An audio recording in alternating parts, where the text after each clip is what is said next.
শাহীকোলা কেন্দ্রীয় আহলে হাদিস জামিয়া মসজিদ উদ্যোগে আজকে এই প্রোগ্রামটি আয়োজিত। আমাদের এই প্রোগ্রামের সভাপতি আছেন জনাব মাওলানা মুহাম্মদ আবুল কালাম আজাদ, খতিব শাহীকোলা কেন্দ্রীয় আহলে হাদিস জামিয়া মসজিদ। আমাদের খতিব সাহেব কোথায় আছেন? এসেছেন খতিব সাহেব? অসুস্থ? আচ্ছা, আল্লাহ ওনাকে পরিপূর্ণ শেফায়ে আজেলা কামেলা দান করুন। পড়েন সবাই আমিন। আমাদের আজকে এই প্রোগ্রামে সহসভাপতি আছেন জনাব মাওলানা খবির উদ্দিন শাহীকোলা। উনি কি এসেছেন? আচ্ছা, কোথায় আছেন? ও, আমার ডানে আছেন। আল্লাহ স্যারকে নেক হায়াত দান করুক। পড়েন সবাই আমিন। সাউন্ড একদম পারফেক্ট, কোনো চেঞ্জ করার প্রয়োজন নেই। আমাদের আজকে এই প্রোগ্রামে চিফ গেস্ট তথা প্রধান অতিথি আছেন জনাব এম আকবর আলী, সাবেক জাতীয় সংসদ সদস্য, 65 সিরাজগঞ্জ উল্লাপাড়া। স্যার কোথায়? স্যার এসেছেন? আসেন নাই। আল্লাহ ওনাকে নেক হায়াত দান করুক। পড়েন সবাই আমিন। প্রধান মেহমান আমাদের প্রোগ্রামে আজকে আছেন জনাব আলহাজ মাওলানা রফিকুল ইসলাম খান সাহেব, সহকারী secretary general Bangladesh Jamaat Islami. Sir কি এসেছেন? আসেন নাই। আল্লাহ ওনাকে ইসলামের একনিষ্ঠ খাদেম হিসেবে কবুল এবং মঞ্জুর করুক। পড়েন সবাই আমিন। আমার পূর্বে অনেকেই কথা বলেছেন, আমার বিশ্বাস তারা কোরআন এবং হাদিস থেকে কথা বলেছেন। আল্লাহ সকলের কথা অনুযায়ী আমাদের সবাইকে আমল করার তৌফিক দান করুক। পড়েন সবাই আমিন। এসআই স্যার কোথায়? যে স্যার আমাকে ইনভাইট করেছিলেন হোয়াটসঅ্যাপে, এই যে ভাইজান, আপনার নাম কি বলে গেলেন? ইব্রাহিম স্যার। উনি দাওয়াত দিয়েছেন, প্রচণ্ড চেষ্টা করেছেন। আমরা সবাই জানি যে পুলিশদের প্রতি মানুষের বিদ্বেষ ছিল, তবে সব পুলিশ কিন্তু খারাপ নয়, এটার প্রমাণ আমাদের ইব্রাহিম ভাই, ঠিক কিনা? তিনি আমাকে দাওয়াত দিয়ে নিয়ে আসছেন, এনারাও আমাকে দাওয়াত দিয়েছেন, তাদের হাত এখানে আছে। তো ইব্রাহিম ভাইয়ের খুবই ইচ্ছা ছিল আল্লাহ আমার ইব্রাহিম ভাইকে একজন দেশের নাগরিক হিসেবে শুধু নয়, দেশের প্রত্যেকটা মানুষের প্রকৃতপক্ষের সেবক হিসেবে কবুল করুক। পড়েন আমিন। আমার পাশে স্যার আছেন। স্যার আমার দীর্ঘদিনের মুসল্লি ছিলেন, যদিও বা আমি মাহফিলের ব্যস্ততার জন্য জুমার পড়ানোর সুযোগ পাই না। ওই 2 বছর আগে দেখা হয়েছে, আজকে বহুদিন পরে দেখা হলো। আল্লাহ আমার প্রিয় স্যারকেও ইসলামের একজন একনিষ্ঠ খাদেম হিসেবে কবুল করুক। পড়েন সবাই আমিন।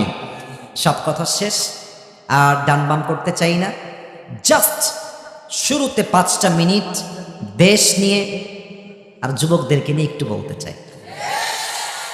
শুনবেন তো সবাই ইনশাআল্লাহ?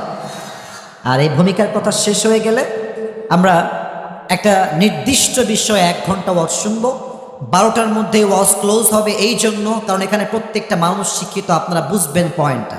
ওয়াজ লম্বা হওয়ার চাইতে কনস্ট্রাকটিভ হওয়া বেশি জরুরি। ওয়াজ লম্বা হওয়ার চাইতে ফজরের নামাজটা জামাতে পড়া বেশি জরুরি। আসুন আমরা বাংলাদেশ নিয়ে দুটি কথা বলি। বাংলাদেশ এবার বলেন তো পরাধীন না স্বাধীন হয়েছে? মাশাআল্লাহ, আওয়াজটা খুবই ভালো লেগেছে। আর সিরাজগঞ্জের মানুষের একটা খুব ভালো স্বভাব আছে, এরা কথা বললে কাপুরুষের মতো নয়, বীর পুরুষের মতো কথা বলে। আর আপনি খুব খেয়াল করবেন, সিরাজগঞ্জের মানুষকে সবাই কিন্তু ভয় পায়। হ্যাঁ, এটা বানাই বললাম না, মেহেরবানি করে বানাই বললাম না, এটা আমি বানাই বলি না, এটা আমি বাস্তব বলছি। এবার খুব খেয়াল করবেন, সিরাজগঞ্জের মানুষের সঙ্গে চালাকি করে কেউ আগে যেতে পারবে না। এটা ক্লাস হতে পারে, স্কুল হতে পারে, কলেজ হতে পারে, বিদেশ হতে পারে।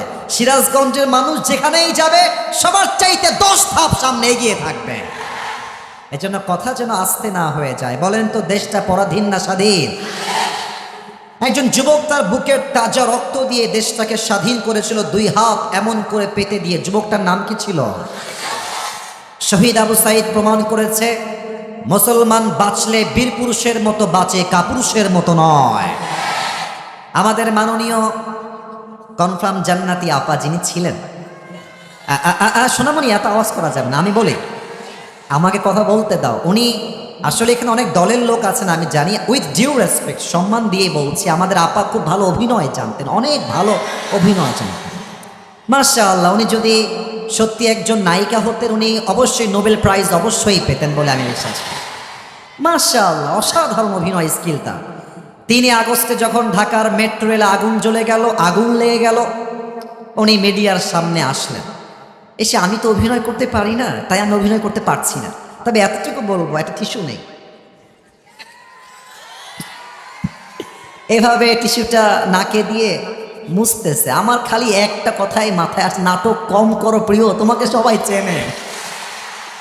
উনি বললেন যে মেট্রো রেলে আগুন লেগে গেছে, এইটা আমার ঠিক করতে 300 কোটি টাকা লেগে যাবে। আমি বললাম ইয়ার ইয়ে তো বহুত বড় নুকসান হয়ে গিয়া, 300 কোটি টাকা। আহা, ছাত্ররা কাজটা মোটেও ঠিক করে নাই।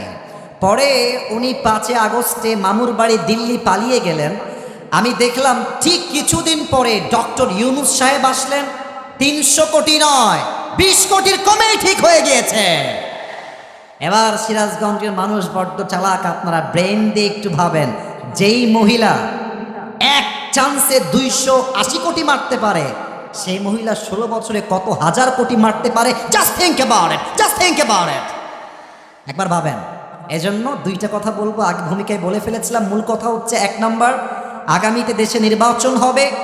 আহলে হাদিস বুঝি না, জামাত বুঝি না, চরমনায় বুঝি না, তাবলিগ বুঝি না, বিএনপি বুঝি না, জাতীয় পার্টি বুঝি না, আগামীর বাংলাদেশে কোনো নারীকে প্রধানমন্ত্রী হিসেবে সহ্য করা যাবে না।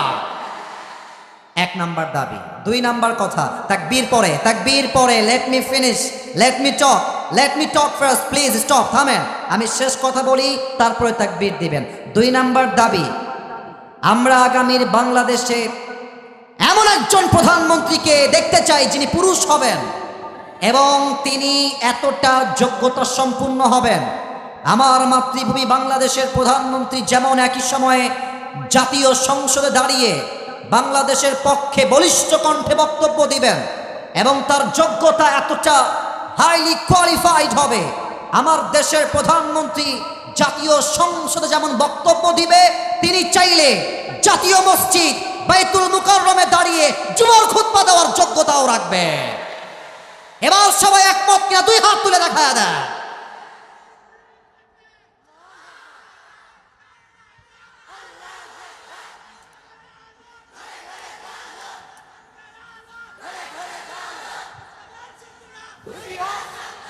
আল্লাহ আল্লাহ এই স্লোগানকে কবুল করুক, পড়েন সবাই আমিন। এটা সিরাজগঞ্জের মাটি, এখানকার মানুষ একমাত্র আল্লাহকে ছাড়া কাউকে ভয় পায় না। সিরাজগঞ্জের ভাড়া, আপনারা আমাদেরকে রাজাকারের ট্যাগ দিয়েছেন, জঙ্গিবাদের ট্যাগ দিয়েছেন, আজহারী সাহেবকে রাজাকারের ট্যাগ দিয়ে, মিথ্যা জামাতের ট্যাগ দিয়ে দেশ ছাড়তে আপনারাই বাধ্য করেছিলেন। আমি স্পষ্ট ভাষায় বলছি, আপনারা 2020 সালে আজহারী সাহেবকে জামাতের ট্যাগ দিয়ে দেশ ছাড়তে বাধ্য করেছিলেন। আজকে তাকায় দেখেন, চট্টগ্রামের প্যারেড ময়দান প্রমাণ করে দিয়েছে এই দেশের মানুষ ইসলামকে কলিজার থেকে ভালোবাসে। যত আপনি ইসলামকে দমন করতে চাইবেন, মাথায় রাখবেন, আল্লামা দেলোয়ার হোসেন সাইদি হুজুর বলেছিলেন, যারা তোমরা আমাদেরকে মৌলবাদী বলে গালি দাও, আমরা হলাম মূলবাদী, তোমরা সব আগাবাদী। বলেন তো, গাছের আগায় শক্তি বেশি হয় না গোড়ায় শক্তি বেশি হয়? উনি বলতেন, তোমরা থাকো গাছের আগায়, বাড়াবাড়ি বেশি কইরো না সোনামণিরা, বেশি বাড়াবাড়ি করলে 16 কোটি মানুষ গাছের গোড়ায় ধরে একটা ঝাঁকুনি দিবে, মামুর বাড়ি দিল্লি গিয়ে পড়বা, দিল্লি গিয়েই তারা পড়েছে। এবং উনি একথাও স্পষ্ট ভাষায় বলেছিলেন, গাড়ির চাকা অলওয়েজ উপরের দিকে থাকে না, গাড়ির চাকা ঘুরে বলেই তো গাড়ি চলে। আজ তোমাদের ক্ষমতার চাকা উপরে আছে বলে যারা আলেমদেরকে ধরছো, জেলখানায় বন্দী করছো, গুম করছো, হত্যা করছো, সময় আসবে এমন ইন্দুরের গর্ত পালাবার জন্য কোথাও তোমরা। অতএব আমি স্পষ্ট ভাষায় শেষ কথা বলে ভূমিকার কথা শেষ করব। মাঝে মাঝেই দেখছি বাংলাদেশে অনেক অডিও কল ফাঁস হচ্ছে ভারত থেকে। আসলে কি জানেন, স্বামীর কোলে বউ গেলে, বউয়ের কোলে স্বামী আসলে এমনিতেই শক্তি বেড়ে যায়। তবে আমি স্মরণ করাতে চাই 5 আগস্টের কথা।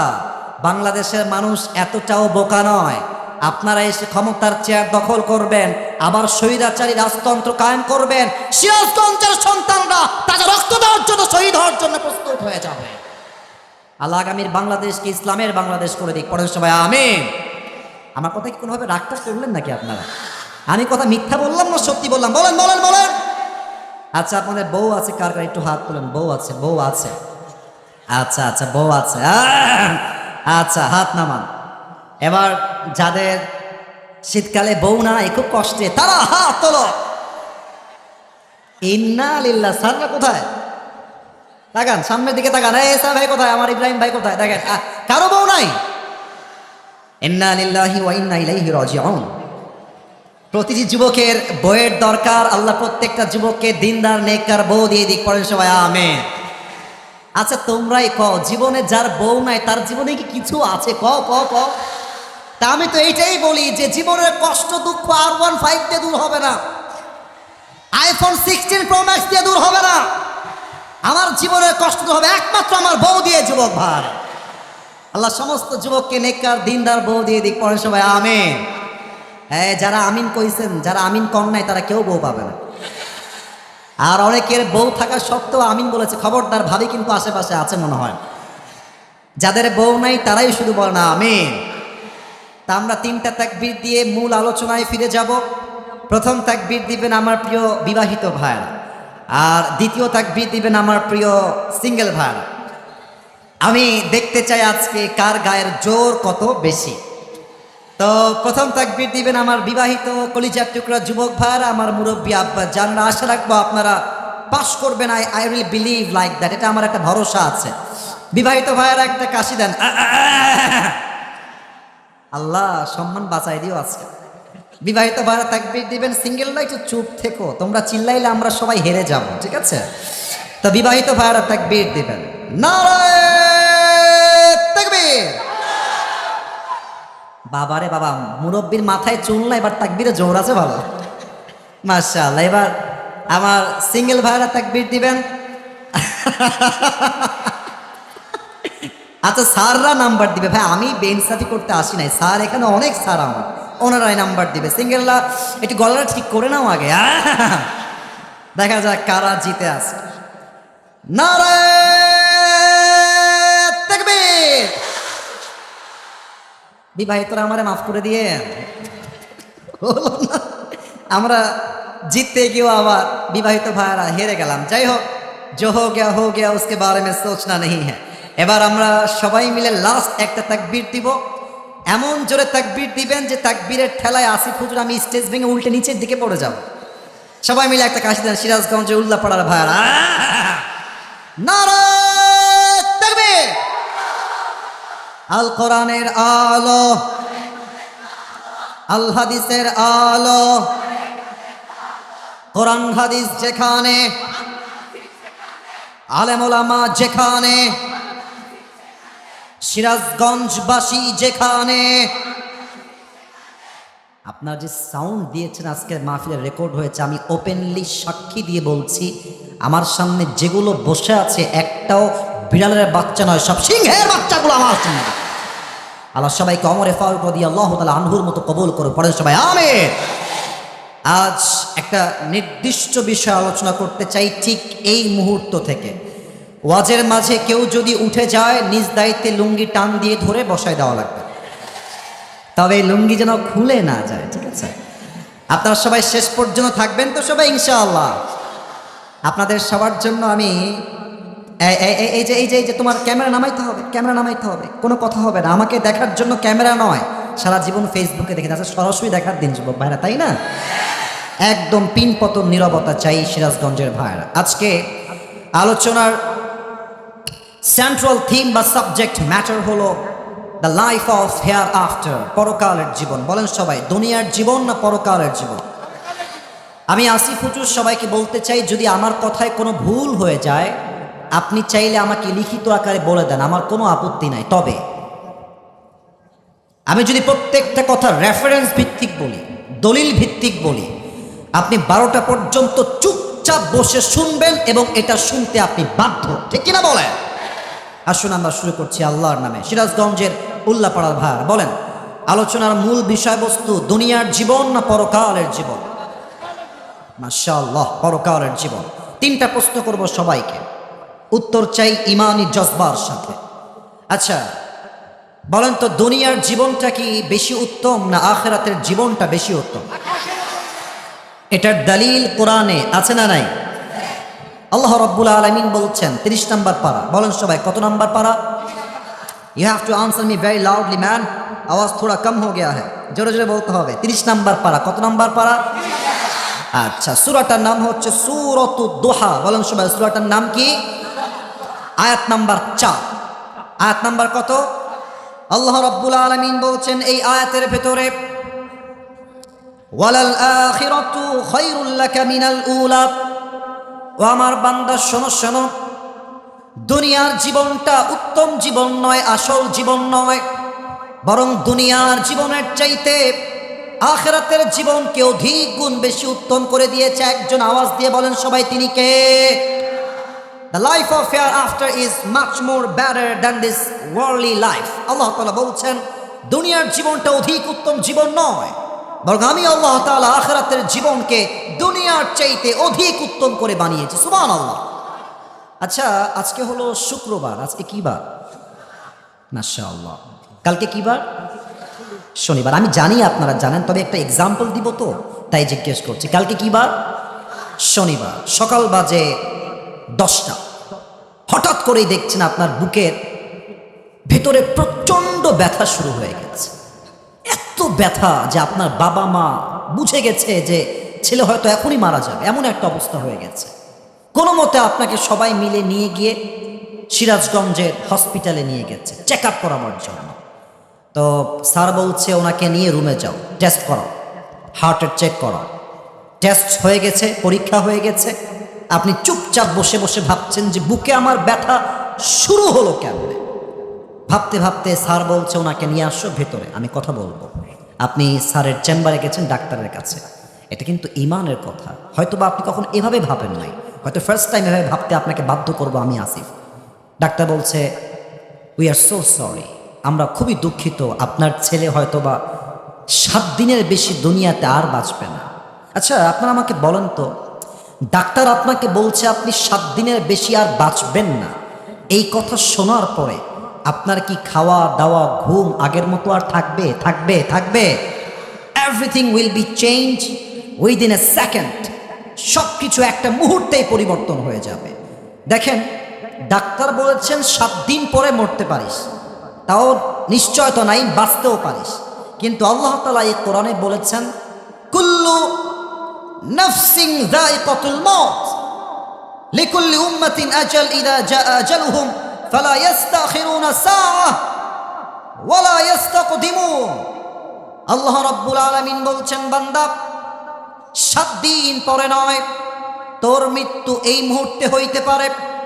আপনি ডাক্তারের কথা শুনে ভয়ে আপনার ঘুম হারাম হয়ে গেল, ঘুষের চাকরি বাদ দিলেন, সুদের ব্যবসা বাদ দিলেন, দাড়ি আপনি লম্বা লম্বা ছেড়ে দিলেন, আপনি হারাম রিলেশনশিপ ব্রেকআপ করে ফেললেন ডাক্তারের কথায়। কিন্তু আল্লাহ আপনাকে বলল, বান্দা 7 দিন পরে নয়, তুই এখনই মরতে পারিস। তো আপনি সুদ ছাড়তে পারলেন না, আপনি ঘুষ ছাড়তে পারলেন না, আপনি আপনার গার্লফ্রেন্ডের সঙ্গে ব্রেকআপ করতে পারলেন না। এটাই প্রমাণ আমাদের নামে ঈমান আছে, কাজে আসলে আমাদের ঈমান এখন অর্জন আমরা করতে পারি নাই, ঠিক কিনা বলেন? 3 নাম্বার প্রশ্ন, এটা আমার শেষ প্রশ্ন। স্যার কোরআনটা একটু ওখানে রাখবেন, একটু বুঝে উত্তর দেন। আচ্ছা, আমাকে তো মনে হয় আজকে আপনারা সবাই প্রথমবার সরাসরি দেখলেন নাকি? সরাসরি। আচ্ছা, আমাকে একবার একটু, যদিও আমি ঘেমে গেছি, দেখতে সুন্দর লাগছে না আমি বুঝতেছি, মজা করলাম, যাই হোক এটা মজা করলাম, জাস্ট ফান। আমাকে একটু সবাই দেখে, মুরব্বীরাও বাদ যাবেন না, স্যাররা যারা পেছনে আছেন, সামনে আছেন, যুবক ভাইয়ারা, আমাকে যতটুকু দেখা যায় একটু দেখে আমাকে বলেন তো এটা আয়াতের সঙ্গে রিলেটেড। আয়াত বলবো তো তাই আগে জিজ্ঞেস করছি। আমাকে দেখে আনুমানিক অন অ্যান অ্যাভারেজ আইডিয়া অনুযায়ী আমার বয়স কত মনে হচ্ছে আনুমানিক? 50 কে বললো রে? 25, 30, 31, 32 এমনই তো মনে হয়। আচ্ছা, আমি একটা প্রশ্ন করতে চাই সবাইকে। আমার এই সিরাজগঞ্জের উল্লাপাড়ার মাহফিলে এমন কোন মুরব্বী আব্বাজান কি এসেছেন যার বয়স 50-এর বেশি থাকলে একটু হাত তুলবেন। 50 প্লাস, মাশাআল্লাহ মাশাআল্লাহ, অনেক হাত উঠে গেছে, হাত নামা। এবার আমাকে উত্তর দেন, বলেন তো সবাই, দুনিয়ার জীবনটা কি বেশি লম্বা না আখিরাতের জীবন বেশি লম্বা? ও ভাই, শুধুই লম্বা না, অনেক বেশি লম্বা, অনেক বেশি লম্বা। দলিল কোথায়? কোরআন থেকে বলছি। 30 নাম্বার পারা, 4 নাম্বার পৃষ্ঠা, সূরাতুন নাজিআতের একদম সর্বশেষ আয়াত। আল্লাহ কি বলছে খুব ভালো করে খেয়াল করবেন সিরাজগঞ্জের কলিজার টুকরা প্রিয় ভাইরা। আল্লাহ রাব্বুল আলামিন বলছেন, কান্নাহুম ইয়াওমা ইয়ারাউনাহা লাম ইয়ালবাথু ইল্লা আশিয়াতান আও দুহাহা। পরকালের জীবনটা কত বেশি লম্বা হবে বোঝার জন্য একটা আয়াতই যথেষ্ট হবে। আল্লাহ বলছেন, বান্দা শোনো শোনো, পরকালের জীবনটা কত লম্বা বুঝে নাও।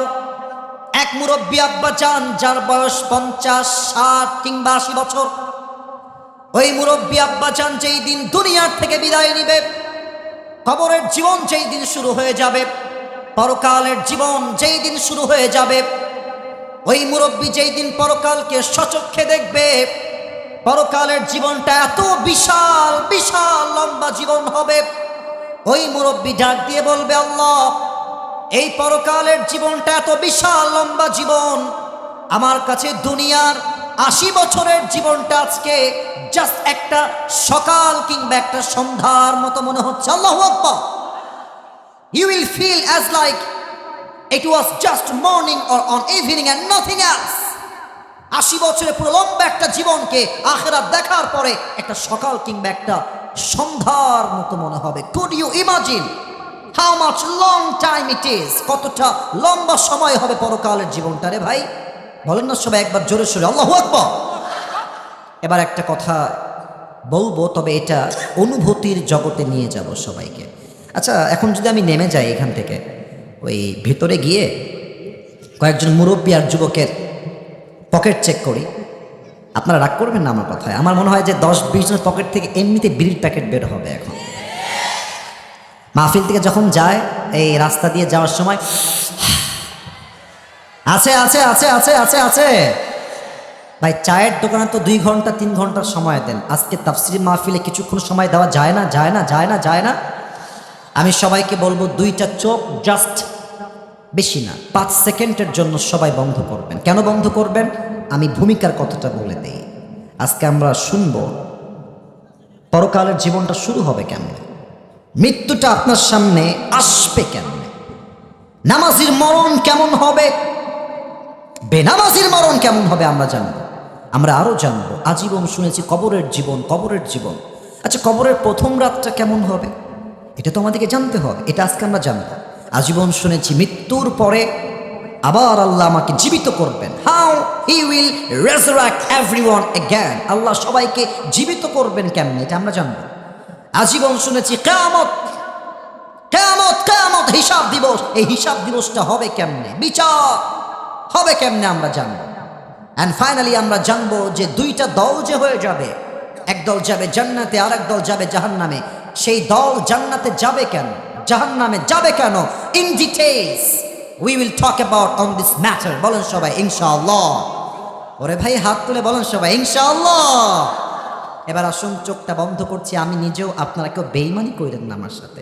সবাই চোখটা বন্ধ করে মাথা নিচের দিকে রেখে আখিরাতকে স্মরণ করবেন সবাই। আমিও ট্রাই করছি, আমার চোখ বন্ধ হয়ে গেছে। আশা রাখবো সিরাজগঞ্জের মানুষ আসিফ হুজুরের কথাটা আজকে রাখবে। চোখটা বন্ধ, মাথা থাকবে নিচের দিকে। আমি গুনছি 1 থেকে 5। 1, 2, 3, 4, 5। ওপেন ইউর আইস, চোখ খুলবেন সবাই। আমরা এখন বসে আছি সিরাজগঞ্জের উল্লাপাড়ার পঞ্চকোশীর একটা এরিয়ায় বা একটা এলাকার মাঠে। আপনাদের সিরাজগঞ্জের যে এই হাইওয়ে রোডটা আছে, একটু কথা বলতে চাই সবার সাথে, একটু কথা বলবেন। হাইওয়ে রোডে যে বাসগুলো যায়, দেশ ট্রাভেলস, ন্যাশনাল, গ্রামীণ, গ্রিন লাইন, হানিফ, যত বাস যায়, বাসগুলো কি খুবই আস্তে যায় না খুবই জোরে যায়? খুবই জোরে যায়। আমি তো একটা কথা আজকে বলেই ফেলবো, যেটা আমি সব জায়গায় বলতে পারি না, কারণ সিরাজগঞ্জকে ভালোবাসি তাই বলছি। আসলে তোমাদের যাদের বাইক আছে, যারা বাইক চালাও, তুমি দেখবা এই বাসের ড্রাইভার, ট্রাকের ড্রাইভার, মানে বাইকের চালককে মানুষ মনে করে না, এরা মনে করে কুকুর রাস্তা দিয়ে গাড়ি চালাচ্ছে। হ্যাঁ, তোমাদেরকে আমি বলছি কারণ তোমাদের বুকে সাহস আছে, আমি জানি এটা। তুমি যখন দেখবা যে তুমি হাইওয়ে যাচ্ছ বাইক নিয়ে, আমার দিকে তাকাও, বাইক নিয়ে যাচ্ছ, খুব খেয়াল করবা, তোমরা সবাই জানো, দেখবা যে তোমার রাস্তা ঠিক আছে, কিন্তু একটা হানিফ বাস আর একটা বাসকে ক্রস করে সামনে চলে আসছে, ইভেন তোমাকে এমনভাবে চাপায় দেয়, মনে হবে যে মানুষ না, রাস্তায় কুকুর যাচ্ছে, কোনো জীবনের মূল্য নাই। তো যদি এরকম কখনো তোমার সাথে হয়, চেপে যাবা, চেপে গিয়ে আগে নিজেকে সেভ করবা। হ্যাঁ, সেভ করে বাইকটা আবার ঘোরাবা, বাইক ঘোরাবা, সোজা ওর বাসের সামনে যাবা, যত দূর যাবে তত দূর তুমি যাবা, ওর বাসের সামনে বাইক রাখবা, ও বাইক দেখে থামাবে বাস, ওর কলার ধরে গাড়ির থেকে নিচে নামায় নিয়ে আসবে। ওকে নামায় নিয়ে ইচ্ছা মতো কুকুরের মতো পিটাবা ওইটাকে। আমি আসিফ হুজুর ফতোয়া দিলাম এইটা জায়েজ জায়েজ জায়েজ। কেন? এদেরকে না পিটাইলে এদের জন্য আমার কলিজার টুকরা যুবকদের তাজা প্রাণ রাস্তায় ঝরে যায়। যেমন কুকুর মাঝে মাঝে তেমন মুগুর দেওয়া লাগে যুবক ভাইরা, ঠিক কিনা বলো? আপনি একটু ভাবেন যে আগামীকাল আপনার সিরাজগঞ্জের শহরে একটা কাজ আছে, আপনি উল্লাপাড়ার থেকে যাবেন সিরাজগঞ্জের মেইন শহরে। তো রেল ক্রসিংয়ের যে বাইপাস রোডটা আছে, আমার চাদর দেখা যায়, এই যে এখানে কিন্তু আমার চেয়ারের একটা হাতলি আছে, হাতলি মানে আমার হাত রাখার জায়গা। মনে করেন যে এটা হচ্ছে আপনার উল্লাপাড়ার ছোট্ট গলি, আর এই যে টেবিলটা এটা হচ্ছে বিশ্ব রোড। এই জায়গাটা আপনি বাইক নিয়ে যাচ্ছেন সিরাজগঞ্জ সদরে, জাস্ট বাইকটা নিয়ে একদম নর্মালি আছে, মুরব্বিও নর্মাল, মাও নর্মাল, বাবাও নর্মাল, সবাই নর্মালি যাবেন, গিয়ে বামে যাবেন। আপনি জাস্ট বাইকটা বিশ্ব রোডে উঠিয়েছেন আর পেছন দিক থেকে এসে একটা হানিফ বাস চলে একটা ধাক্কা দিয়েছে, আপনি 40 হাত দূরে গিয়ে পড়েছেন একটা ধাক্কা। আর আপনার এই কপালটা যখন আপনি উড়ে গেছেন, রাস্তায় যে পাথর থাকে, শক্ত শক্ত পাথর, ঢালাই করা পিচ, এমন জোরে একটা আঘাত খেয়েছেন, একটা আঘাতে কপাল ফেটে ফিলকি দিয়ে গল গল করে রক্ত বের হচ্ছে। সিরাজগঞ্জের সবাই দৌড় দিয়ে আসে, বাঁচাও বাঁচাও বাঁচাও, অ্যাম্বুলেন্স কল দাও, বিশাল বড় একটা অ্যাক্সিডেন্ট ঘটে গেছে, কে কোথায় আছো, যুবকটাকে ধরো। কোনো মতে আপনাকে ধরতে গেছে, ধরে তুলেছে, অ্যাম্বুলেন্স চলে আসছে। You are totally senseless. You don't have any strength to talk with anybody. কোনো চোখের জোর নাই, গায়ের জোর নাই, কথা বলার কোনো শক্তি আপনার ভেতরে নাই। সবাই মিলে আপনাকে তুলে অ্যাম্বুলেন্স করে মেডিকেল পাঠিয়ে দিয়েছে। 24 ঘন্টা যাবত চোখটা আপনার বন্ধ, জ্ঞান আপনার ভেতরে নাই। 24 ঘন্টা পর চোখটা সামান্য একটু খুলেছেন, তাকিয়ে দেখছেন আমি কোথায় ছিলাম রে, আমি কোথায় আসলাম রে। চোখটা কেমন যেন ঝাপসা হয়ে গেছে, অ্যাক্সিডেন্ট করেছেন তো, মাথায় আঘাত লেগেছে, চোখে ওরকম আগের মতো আর ক্ষমতা শক্তি নাই। দেখছেন যে বেডে শুয়ে আছেন, যে বেডটা সাদা, চাদরটা সাদা, বালিশটা সাদা, রুমের জানালা সাদা, দেওয়াল সাদা, ফ্যান সাদা, everything is look like a white colour, সবই সাদা আর সাদা রঙে ভরা। মনে মনে ভাবছেন আমি ছিলাম কোথায়, আমি আসলাম কোথায়, আমি আসলে আছি কোথায়। হঠাৎ করে চোখটা সামনের দিকে দিয়েছেন, চোখটা খুলে গিয়েছে। চোখের সামনে পা সোজাসুজি বিশাল লম্বা একটা গ্লাস ফিটিং করা দরজা, দরজায় লেখা আছে এই রুমটার নাম হলো ICU, last stage of your life. মুরব্বী জীবনের শেষ মুহূর্তে পৌঁছে গিয়েছে, যুবকটা জীবনের শেষ মুহূর্তে পৌঁছে গিয়েছে। ভাবছে ইস রে, আজীবন কেন সুদ খেলাম, ইস আজীবন কেন আমি ঘুষ খেলাম। প্রত্যেকটা মেয়ে ভাববে ইস আমি আমার যৌবনকালে পর্দা করে রাস্তায় বের হলাম না কেন, আফসোস করবে। হঠাৎ করে দেখবে আইসিইউ রুমের জানালা দিয়ে একজন যুবক আকাশ থেকে নেমে আসছে। আপনারা এখানে অনেক আহলে হাদিস ভাইরা আছেন, আপনারা সহিহ হাদিস অনেক ভালো জানেন, ব্যাডার দ্যান মি, আমার থেকে ভালো জানেন। বলেন তো আকাশ থেকে যে নেমে আসে এটা কি মানুষ হয় না ফেরেশতা হয়? উত্তরটা এত আসতে চাই নাই, মানুষ হয় না ফেরেশতা? আপনার সবাই হাদিস জানেন, মৃত্যুর শেষ মুহূর্তে যে ফেরেশতা রূহ কবজ করতে আসবে তার নাম কি? মত, মালাকুল মত বা আজরাইল আলাইহিস সালাম আপনার সামনে এসে দাঁড়িয়ে যাবে। তবে সবাইকে দেখতে পাচ্ছি খুব মনোযোগী আপনারা। আমি এবছরে সিরাজগঞ্জে এটা আমার শেষ প্রোগ্রাম, আর একটা প্রোগ্রাম করেছিলাম দিনের বেলা, তো এই প্রোগ্রামের কথাটা আমি ভুলে গেছিলাম, এটা আমার শেষ প্রোগ্রাম। কথায় আছে শেষ ভালো যার সব ভালো তার। আমি অলরেডি 1 ঘন্টা ওয়াচ করে ফেলেছি, ওয়াল্লাহি আমি 1 ঘন্টা ওয়াচ করেছি। এটা বলার উদ্দেশ্য আমি আপনাদের হক নষ্ট করব তা না, আমার ফর্মে দেওয়া আছে, তারাও জানে আমি 1 ঘন্টার বেশি ওয়াচ করি না। তবে সব জায়গায় আসলে নিয়ম দিয়ে হয় না, মাঝে মাঝে ভালোবাসা দিয়েও হিসাব করতে হয়। তো মালাকুল মত যখন আপনার সামনে এসে দাঁড়িয়ে যাবে, আপনি যদি নামাজি বান্দা হন আপনার সঙ্গে মালাকুল মতের আচরণ কেমন হবে আমি আপনাকে হাদিস থেকে বলছি। নামাজি বান্দার সামনে যখন মালাকুল মত আসবে তার চামড়ার রং হবে ফর্সা সাদা, ধবধবে ফর্সা যুবক হবে, তার দেহের পোশাক হবে সাদা জুব্বা, দেখতে হবে তাগড়া একজন যুবক। এসেই বলবে নামাজি বান্দাকে, ইয়া আইয়াতুহান নাফসুল মুতমাইন্না উখরুজি ইলা মাগফিরাতিল্লাহি ওয়া রিজওয়ানি। এই প্রশান্ত আত্মা, আসো আসো আসো, বের হয়ে আসো। আরে ভাই কোথায় যাও? মালাকুল মউত বলবে ইলা মাগফিরাতিল্লাহি ওয়া রিজওয়ানি, আল্লাহর জান্নাত আর ক্ষমা আর সন্তুষ্টি তোমার অপেক্ষায় আছে, তুমি বের হয়ে আসো শুধু। সুবহানাল্লাহ পড়ে। আচ্ছা, এটা আমার হাতে কি দেখেন তো? এই আওয়াজ কমলে কেন সিরাজগঞ্জের ভাইরা? এটা কি গোল না চারকোনা? আরো জোরে, গোল না চারকোনা? আগে হাদিসটা বলে নেই। কাফাম মিন নাকফানিল জান্নাহ ওয়া হানুত মিন হানুতিল জান্নাহ। আল্লাহর হাবিব বলেছেন, নামাজি যেই মুরব্বী হবে, নামাজি যেই যুবক হবে, আল্লাহ রাব্বুল আলামিন তার রূহকে কবজ করে জান্নাত পর্যন্ত নেওয়ার জন্য জান্নাত থেকে বিশেষ করে একটা স্পেশাল রেশমি রুমালের কাপড় জান্নাত থেকে দুনিয়াতে আল্লাহ পাঠিয়ে দিবে। কোন সুবহানাল্লাহ। এবার আমার ডান হাত দেখেন তো, একটু অভিনয় করবো হাদিসের প্র্যাকটিক্যাল অনুযায়ী। ডান হাত দেখা যায়? দেখেন, মালাকুল মউত আপনার সামনে আসবে, নামাজি বান্দার সামনে ডান হাত দিবে, রুহটাকে সুন্দর করে বের করবে, রুমালে রাখবে, ভাঁজ করবে, এমনি সুন্দর করে ভাঁজ করে কাফাম মিন নাকফানিল জান্নাহ ওয়া হানুত মিন হানুতিল জান্নাহ, আপনার রুহটাকে নিয়ে সোজা জান্নাতের ঠিকানা ইল্লিন পর্যন্ত মালাকুল মউত পৌঁছায় দিবে। সুবহানাল্লাহ। এটা হচ্ছে নামাজি বান্দার মরণ হবে। এবার যারা বেনামাজি আছেন, আমার চোখে চোখ রাখেন, যুবক হোক, মুরব্বী হোক, মেয়েরা হোক, মায়েরা হোক।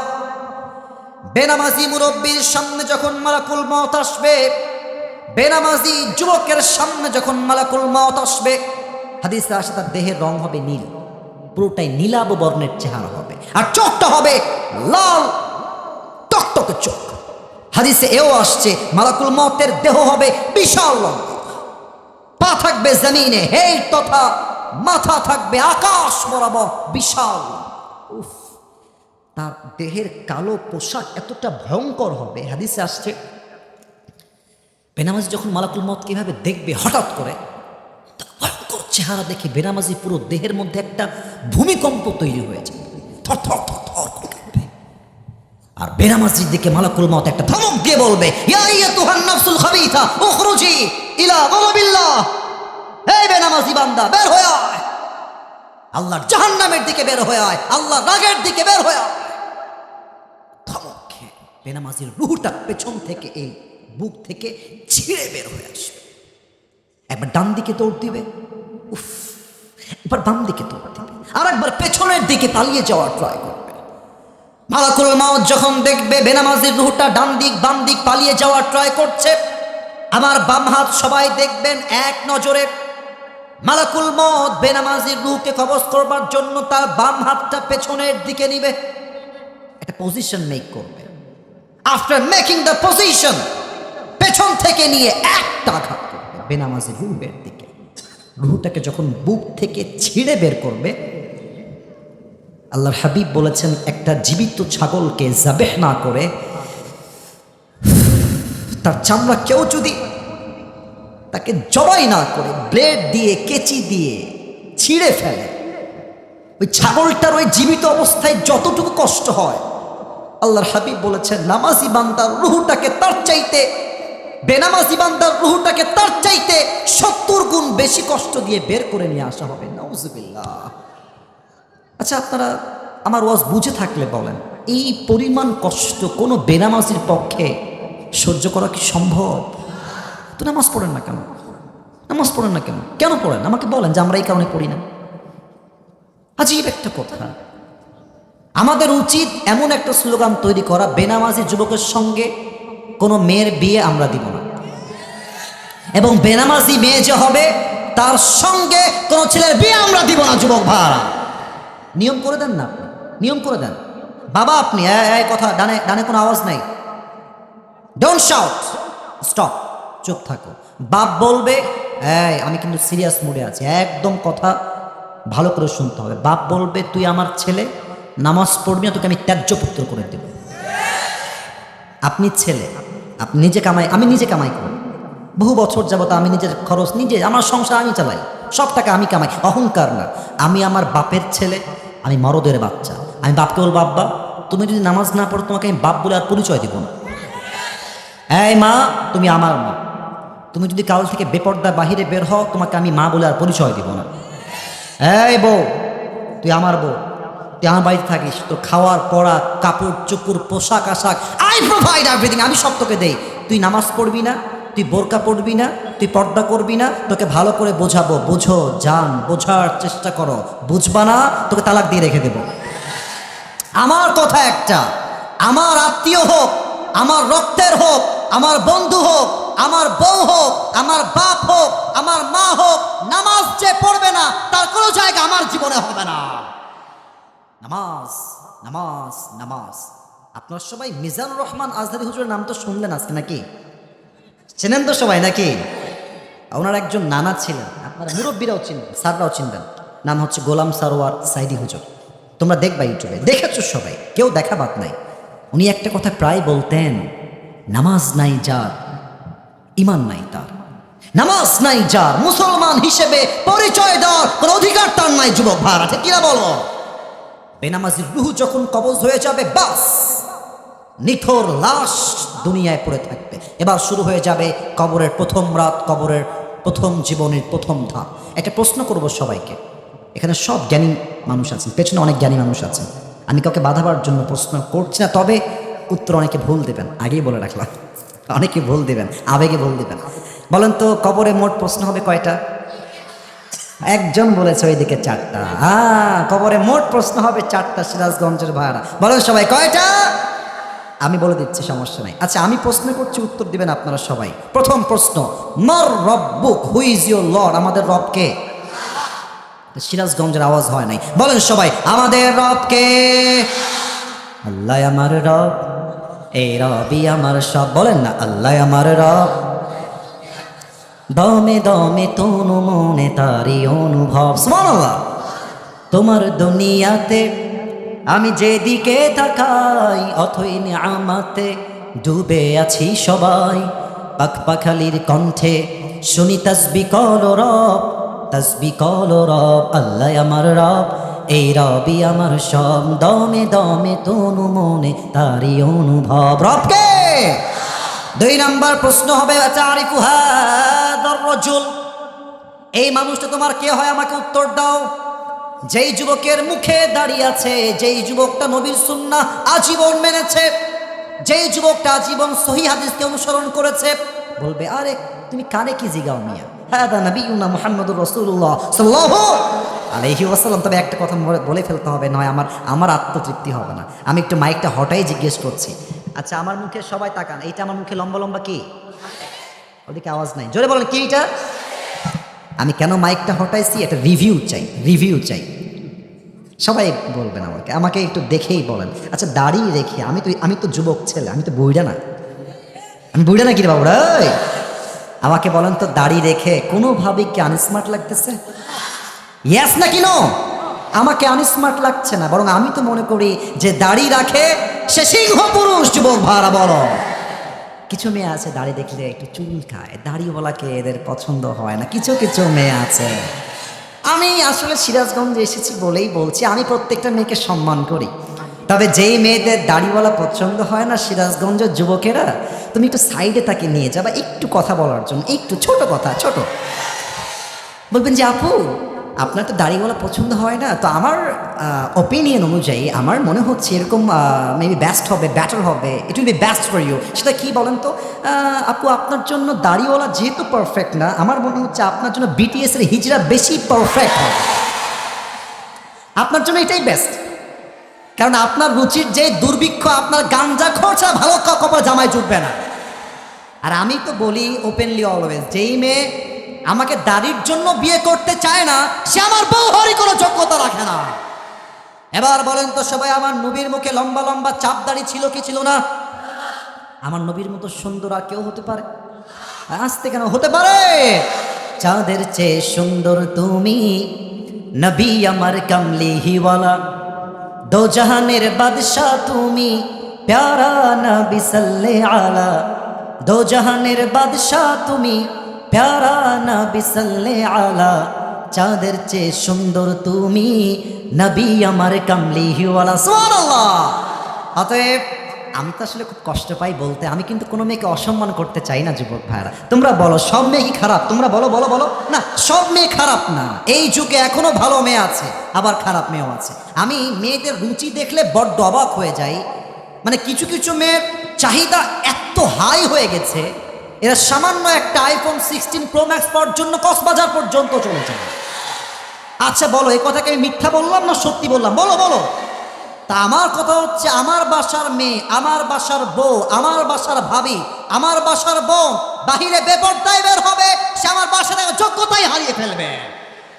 আল্লাহ রাব্বুল আলামিন সবাইকে নবীর সুন্নাহ অনুযায়ী আমল করার তৌফিক দান করুন। পড়েন সবাই আমিন। 3 নাম্বার প্রশ্ন, ওয়ামা দীনুক, বলেন তো আমাদের সবার ধর্মের নাম কি? আরে মিয়া গৌরব নিয়ে কোন নাম কি? আমাদের ধর্ম ইসলাম বলে তো ভারতের সাংবাদিকদেরকে আমরা একটু ছাড় দিয়ে কথা বলি, নয় এদেরকে পিটায়ে সাইজ করতে সিরাজগঞ্জের যুবকদের 5 মিনিটের বেশি সময় লাগবে না। বাংলাদেশ আর থাকবে না, না থাকবে না। তারপরে কি বলে যে ওই চট্টগ্রাম আমরা নিয়ে নিব, তারপরে বলে কি যে ফেনীও আমরা নিয়ে নিব। তো আমি বলি কি, তোরে নিতে হলে তো আসতেই হবে, আগে আসো, খেলা হবে।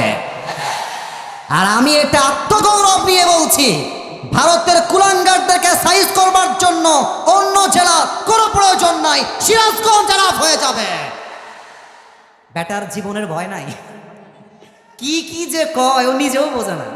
আর ওকে দেখলে আমার মনে হয় যে এই বেটা সাংবাদিক না হয়ে গুলিস্তানে জাইঙ্গা বিক্রি করলে বেশি বলাবে সিরাজগঞ্জের ভাই।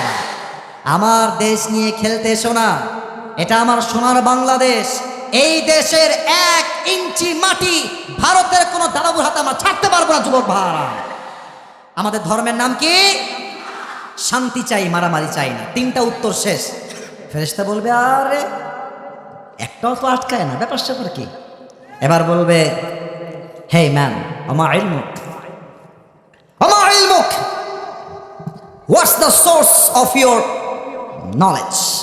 এতগুলো জ্ঞান তুমি অর্জন করেছো কই থেকে রে ভাই? তখন আমি বলবো আমার জ্ঞানের উৎস হচ্ছে আল কোরআন। বলেন সবাই, জ্ঞানের উৎস কি? আল্লাহ বলবে এই ফেরেশতা থামো থামো থামো, আর না আর না আর না, থামো, স্টপ, স্টপ, থামো।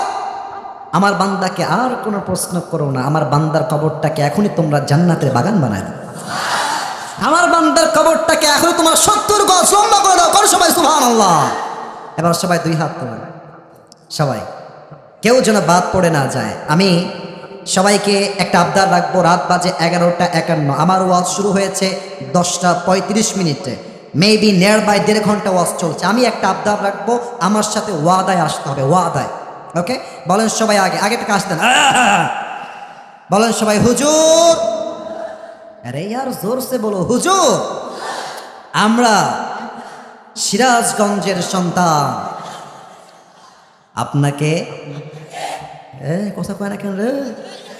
বলেন সবাই, আপনাকে ওয়াদা দিলাম, দোয়া না করে আমরা কেউ বাসায়, লুক এট মাই 2 হ্যান্ডস, 2 হাত দেখবেন, আমি বলছি যাব না। আরেকবার, যাব না। বলেন সবাই ইনশাআল্লাহ। রাজশাহীতে একটা গালি আছে, সবাই দেয় মামুর বেটা। রাজশাহীর গালি মামুর বেটা, স্যার জানে মামুর বেটা, কিছু হইলে মামুর বেটা। তো এই যে ওয়াদা আপনারা করলেন এই 1.5 ঘন্টা টাইমে এসে, যদি কোনো মামুর বেটা দোয়া না করে উঠে যায়, আল্লাহর হাবিব বলেছেন লা ঈমান আল্লাহ লিমাল্লা আমান আল্লাহ, যার কথা ঠিক নাই তার ঈমানের ঠিক নাই। And now the decision is totally yours. সিদ্ধান্ত আপনার হাতে। বেশিক্ষণ সময় নিব না, 12টার পরে সর্বোচ্চ 5 থেকে 10 মিনিট, এর মাঝেই শেষ হয়ে যাবে। বলেন সবাই ইনশাআল্লাহ। প্রিয় ভাইরা, পরকালের জীবনটাকে আল্লাহ তাআলা মোট 3টি ভাগ করেছেন। বলেন সবাই কয়টা? তো এতক্ষণ আমি থাকতে পারবো না, I am so sorry for that, I am so sorry. না, আমার আবেগ, না আপনারা, আমি নারাজ হব। আমি ভাই নিয়ম দিয়ে আসছি, on an average an hour at least, ইসতে জ্যাদা নেই, এর চেয়ে বেশি হবে না। ভালোবাসার খাতিরে আরও আধা ঘন্টা অ্যাড করেছি। আমাকে আপনারা মেরে ফেললো, এর বেশি আমি ওয়াজ করবো না। এখন আপনারা কি মনে করবেন, দ্যাটস ইয়োর ডিসিশন। আমি প্রত্যেক জেলায় 1 ঘন্টা ওয়াজ করি। এই যে সিরাজগঞ্জে এসেছিলাম, মাত্র 40 মিনিট ওয়াজ করেছি, এতেই তারা খুশি, আমি এসেছি। আমি এটা অহংকারের জন্য বলছি না। ওয়াজ হবে 1 ঘন্টা, বেশির চেয়ে বেশি 1.5 ঘন্টা, বাট কথা হবে সাজানো গোছানো কথা, 1 ঘন্টার কথা 3 ঘন্টার মতো হবে, ঠিক কিনা বলেন? আপনাদের যিনি আসবেন ওনাকে আগে আসতে বলতে হবে। ওনার জন্য এখানে কোনো মানুষ ফজর নামাজ মিস করতে পারবে না। আমাকে ভালোভাবেই বললো যে একজন আসবে 12:30টার সময়। আমি কারোর জন্য এই পর্যন্ত ওয়েট করতে পারবো না। এটা 5 আগস্টের আগের বাংলাদেশ নয়, এটা 5 আগস্টের পরের Bangladesh. History has totally changed, ঠিক কিনা বলেন? ভালোবাসার সঙ্গে বলছি, 12টার পরে কিছুক্ষণ ওয়াজ করে আমি দোয়া করবো। এর মাঝে আসতে পারলে কথা বলবেন, না হয় কথা বলা যাবে না। সবাই একটা তাকবীর দেন, নারে তাকবীর। পরকালের জীবনটা আল্লাহ রাব্বুল আলামিন 3টা ভাগ করেছেন। 3টা ভাগ বলেই দোয়া হবে। 1 নাম্বার ভাগ, যেই বান্দা দুনিয়ার জমিন থেকে মৃত্যু হয়ে বিদায় হয়ে গেল। দুনিয়ার জমিন থেকে বিদায় হওয়া মানেই সব জীবন শেষ হওয়া নয়, বরং তাকে পরকালের যাওয়ার পরে, কবরে যাওয়ার পরে আবার জীবন দিয়ে জীবিত করবে একজন। তিনি কে? You have to believe in on the day of resurrection. আপনাকে পুনরুত্থান দিবসে বিশ্বাস রাখতে হবে, number 1। Number 2, if you believe in life of hereafter, then you must have to believe in on the day of accountability. যে পরকালে বিশ্বাস রাখে সেটা বিশ্বাস করবে আমার আমল চাই ছোট হোক কিংবা বড় হোক, প্রত্যেকটা আমলের জাররা জাররা হিসাব নিবে একজন। তিনি কে? এই কথা আসতে কেন বলেন সবাই, তিনি কে? আপনারা এখানে যারা এসেছেন ওই ওখান থেকে নিয়ে পুরো মাহফিলে আমি সহ, এটা আমি ভুল হলে ভুল বলে দিবেন, আমরা মনে হয় বেশিরভাগ এখানে কেউ বড়লোক ঘরের সন্তান নই, আমরা সবাই মধ্যবিত্ত পরিবারের সন্তান। আমি একটা ওয়াজে বলেছিলাম, তোমরা হয়তো বা কেউ কেউ শুনেছ, মধ্যবিত্ত পরিবারের সন্তান মানেই হচ্ছে এক একটা ব্র্যান্ড। যুবক ভাই, কেন বলেছিলাম ব্র্যান্ড? সাইকেল দিবেন আমাকে, আমার চলবে। আপনি বাইক দিবেন, চলবে। কার দিবেন, চলবেন। বলবেন যে হেঁটে হেঁটে আসো, তাও চলবে। ভাত দিবেন, ডাউল দিবেন, চলবে। ভাত দিবেন, গোস্ত দিবেন, চলবে। ভাত দিবেন, ভর্তা দিবেন, তাও চলবে। ভাত দিবেন, কিছুই দিবেন না, 1 গ্লাস পানি দিবেন, একটা মরিচ দিবেন, পান্তা ভাত হলেও আমার চলবে। আমি বড়লোক ঘরে থাপুস থুপুস খেয়ে বড় হওয়া ব্রয়লার মুরগি নয়। আমি মধ্যবিত্ত পরিবারের সন্তান। আমি আরাম যেমন করতে পারি, কঠোর পরিশ্রম তেমন করতে পারি। আমি যে বললাম কারণটা হচ্ছে একটা আয়াত বলবো এই জন্য। আপনাদের টিনের বাসা আছে কা? একটু হাত তুলবেন। টিনের বাসা? আমিও আছি। টিনের বাসার কাতারে আমিও আছি। হাত নামা, হাত নামা। আচ্ছা খেয়াল করবেন, এই যে সোনামণি, এদিকে এদিকে। টিনের বাসায় দেখবেন যে এই যে এটা হচ্ছে টিন। এটা কি কথা কোন? এটার নাম কি? আমি জানি এটা টিন না, এক্সাম্পল দিচ্ছি। দেখবেন যে সকাল বাজে 7টা 8টা, সূর্য উঠে গেছে। দেখবেন যে টিনের কিছু ফুটা থাকে, ফুটা। দেখবেন যে ফুটা দিয়ে ছোট্ট দাগ হয়ে কিছু কিরণ বা আলো তাপ আসে। কথা ভুল বললাম না ঠিক বললাম? দেখবেন যে ওই আলোর দাগের মধ্যে কিছু ছোট্ট ছোট্ট ধুলা থাকে, দেখা যায় যায় যায় যায়। এখন সিরাজগঞ্জের যুবক ভাবছে, ধুলা তোরে আজকে খাইছি, তোরে আমি আজকে ধরেই ছাড়বো, তুমি যাবা কোথায় আজকে?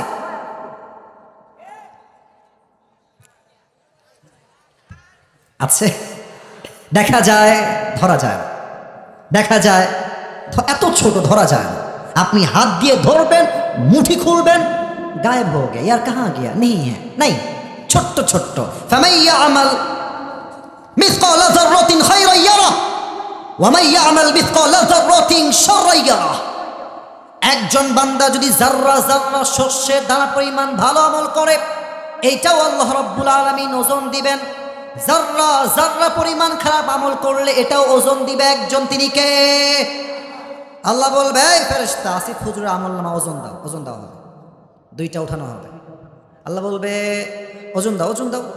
ওজন যখন দেওয়া হবে, আমার 2 হাত দেখেন, এটা আয়াত থেকে বলছি, রেফারেন্স দিব এটার পরে। আল্লাহ বলছে, যদি আমার বান্দার ডান আমলটা একটু উঠে যায়,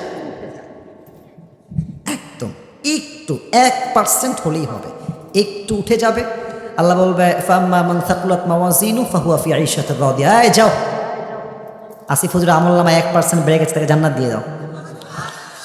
সুবহানাল্লাহ পড়বেন না? আপনার সবাই পড়েন সুবহানাল্লাহ। আচ্ছা বলেন তো, কিয়ামতের দিন হিসাব দিবসে কয় ধরনের মেয়ে সবচেয়ে বেশি জাহান্নামে যাবে? কে বলতে পারে? 2 ধরনের। এই ভাই বলেন সবাই, কয় ধরনের? দেখেন তো মিলে কিনা। কিছু মেয়ে আছে তাকফুরনাল আশি, যারা স্বামীর কথা অবাধ্য হয়।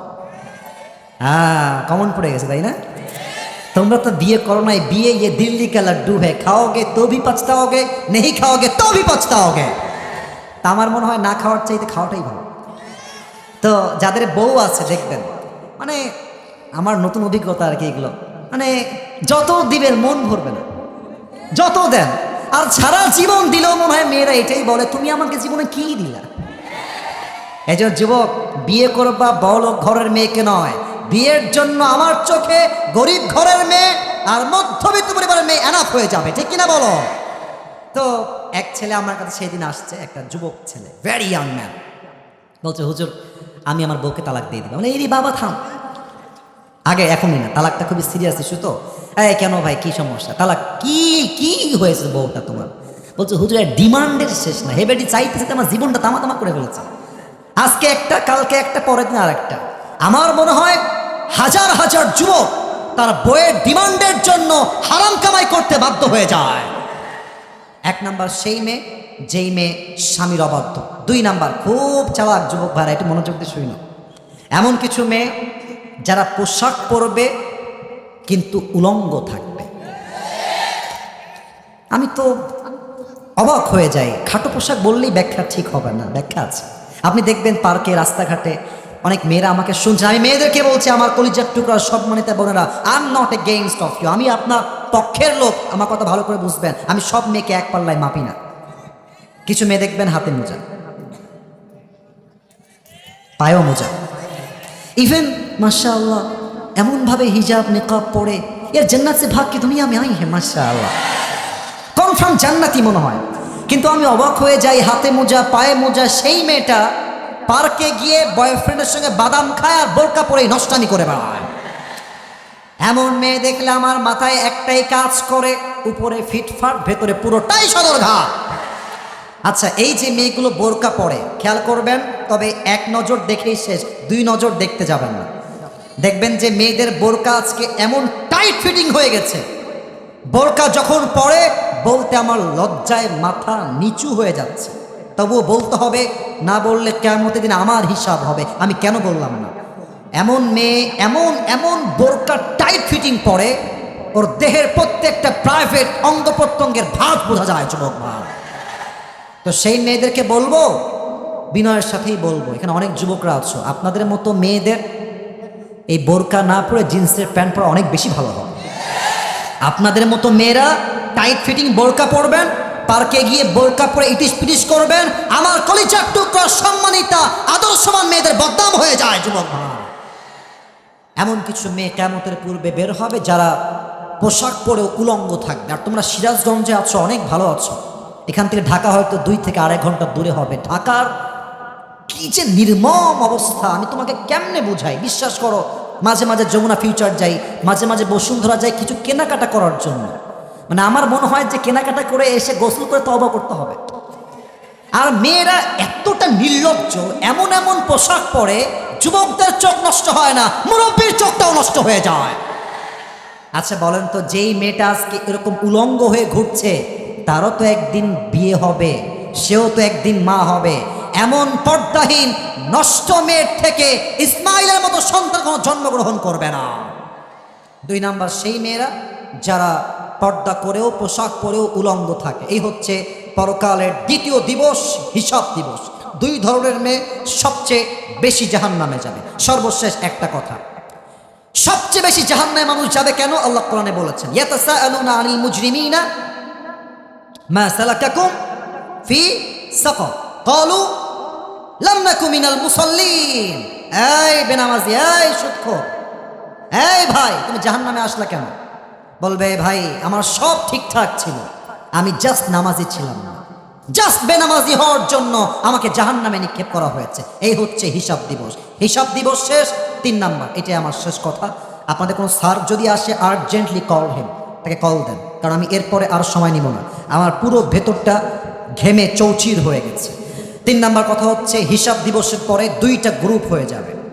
এক হচ্ছে ডানপন্থী, 2 হচ্ছে বামপন্থী। এই কথা বলতে ভয় কেন রে বাবা? এক হচ্ছে ডানপন্থী, 2 হচ্ছে, আয়াত শোনেন, ফারিকুম ফিল জান্নাতি ওয়া ফারিকুম ফিস সাঈর। আল্লাহ বলছেন একদল যাবে জান্নাতে, আর একদল যাবে জাহান্নামে। এবার বলেন, জাহান্নামীর মর্যাদা আর জান্নাতীর মর্যাদা কখনো কি সমান হতে পারে? হ্যাঁ, যখন হতে পারে, আসুন দলিল শুনি। 28 নম্বর পারা, 7 নম্বর পৃষ্ঠা, আল্লাহ রাব্বুল আলামিন বলছেন সূরাতুল হাশরের ভেতরে, লা ইয়াস্তাউই আসহাবুন নারি ওয়া আসহাবুল জান্নাহ, আসহাবুল জান্নাতি হুমুল Faizun. The people of paradise and the people of hellfire, they are not equal ever. The people of paradise, they have gained ultimate success in their own lives. আল্লাহ তাআলা বলছেন, যারা জান্নাতি আর যারা জাহান্নামী তারা কখনো সমান হতে পারে না। যারা জান্নাতি তারাই হচ্ছে আল্লাহর চোখে সবচেয়ে সফল মানুষ। সুবহানাল্লাহ পড়েন। সর্বশেষ একটা আয়াত, এটা আমার লাস্ট অ্যান্ড ফাইনাল আয়াত। জান্নাতির কাতার হবে ডান দিকে। সিরাজগঞ্জের উল্লাপাড়ার ভাড়া বাম দিকে না ডান দিকে? আল্লাহ বলবে জান্নাতির কাতার থেকে ওই দুইজন কই যায়, এই কানটপি, এই পিচ্ছে, বসো বসো বসো। আল্লাহ বলবে, এই আব্দুর রহমান বের হ, এই আব্দুল্লাহ বের হ, জান্নাতির কাতার থেকে। আয়াত একটু পরে বলছি, আয়াত বলবো একটু পরে। আচ্ছা আল্লাহ বের হবো কেন? আমরা কি জান্নাত পাবো না? আল্লাহ বলবে, আরে আগে বের হও, সাইডে যাও। আল্লাহ, আমরা কি জান্নাত পাবো না? আল্লাহ, আমরা কি জাহান্নামী হয়ে যাবো আজকে? আল্লাহ বলবে, বান্দা না না, জান্নাত পাবো না, পাও না। তবে সবাই যাবে হিসাব দিয়ে, তোমরা বিনা হিসাবে জান্নাতে যাবে। মাশাআল্লাহ, বলেন সবাই সুবহানাল্লাহ। আল্লাহ কেন? এই চোখ, কথা শোনান। আল্লাহ কেন বিনা হিসেবে জান্নাত? শুনে রাখেন, আজীবন কাজে দেবে, শেষ ভালো যাও সব ভালো তার। আল্লাহ বিনা হিসেবে জান্নাত, আমি এমন কি আমল করেছি? আল্লাহ বলবে, ওই যে তুমি মধ্যবিত্ত পরিবারের ছেলে ছিলে, গরিব ঘরের ছেলে, বাসায় চাল নাই, ডাল নাই, ভাত নাই, পরীক্ষা দাও, ফেল হয়ে যাও, বিয়ে করতে যাও, বিয়ে হয় না, কত কষ্ট তোমার জীবনে ছিল। কিন্তু তোমাদের মাহফিলে আসিফ হুজুর আসলো, এসে বলল, কেমন আছেন আপনারা সবাই? তুমি সব ভুলে ধৈর্যের সাথে বললা, আলহামদুলিল্লাহ অনেক ভালো আছি। এই যে তোমার ধৈর্যের গুণ, এই যে তোমার শুকর গুজারের গুণ, আল্লাহর কাছে বড্ড পছন্দ হয়ে গেছে আমলটা। যাও, ইন্নামা ইউওয়াফাস সাবিরুনা আজরাহুম বিগাইরি হিসাব। Those who observe patience in this world, they will be given their reward without measure. আল্লাহ বলবে, যাও, ধৈর্যশীল বান্দাদেরকে আমি আল্লাহ আজকে বিনা হিসাবে জান্নাত দিলাম। জোরে সোরে সুবহানাল্লাহ। সিরাজগঞ্জের সাউন্ড সুবহানাল্লাহ হয়নি, আরেকবার আর বিজোর সে পড়ো সুবহানাল্লাহ। আল্লাহ আমাদের সবাইকে তুমি কিয়ামতের হিসাব দিবসে বিনা হিসেবে জান্নাতি হিসেবে কবুল করে নিও। আল্লাহ আমার কলিজার টুকরা যুবক ভাইদেরকে 5 ওয়াক্ত নামাজি হিসেবে কবুল করে নাও। আল্লাহ আমার প্রত্যেকটা মুরব্বী আব্বা জানদেরকে তুমি ইমানি একজন মুরব্বী আব্বা জান বানায় দাও। আল্লাহ আমার কলিজার টুকরা প্রত্যেকটা মা বোনকে তুমি পর্দাশীল নারী হিসেবে কবুল করে না, পড়না আমিন। সবাই 2 হাত তোলেন, সবাই 2 হাত তোলেন। প্রিয় কলিজার টুকরা ভাইয়েরা, আজকে সিরাজগঞ্জের মানুষ এই 1.5 ঘন্টার বেশি বসে এটা প্রমাণ করেছে, সিরাজগঞ্জের মানুষ কলিজার থেকে কোরআনকে ভালোবাসে। এবং আমার বিশ্বাস, আমার এসা ইব্রাহিম ভাই আমাকে নিয়ে আসছে, আমার স্যাররা আমাকে নিয়ে আসছেন, যদি আপনাদের সহযোগিতার হাত তারা পেয়ে যায়, নেক্সট বছর তারা মিজানুর রহমান আজহারিকেও আনতে পারে। যুবক ভাইরা বলো, আল্লাহ সেই তৌফিক কমিটিকে ভাইদেরকে দান করুক। পড়েন সবাই আমিন।